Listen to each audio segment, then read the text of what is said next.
John Kooistra, voorzitter van ondernemersvereniging Kalmesweg, mede-organisator van deze stampadjoenen. Ja, de 10e keer, het eerste lustrum. Bist je tevreden?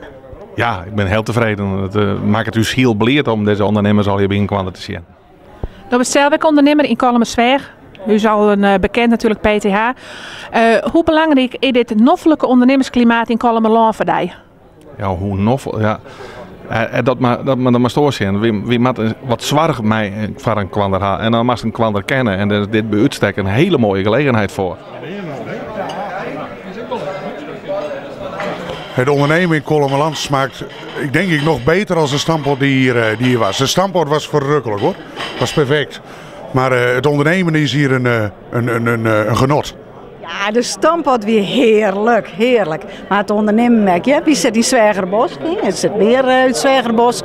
Maar het is een prima klimaat. Die is in de gemeente De Marne in Groningen.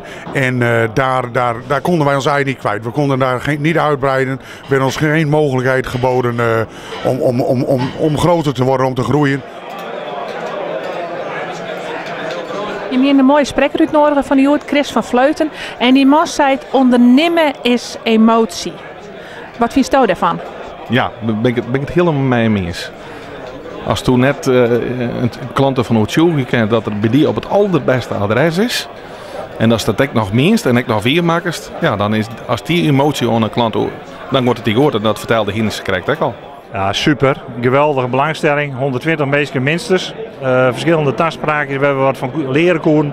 Zowel als ondernemer, maar ook het gemeentebestuur kan er ook wat van leren. Wat principes van het ondernemen.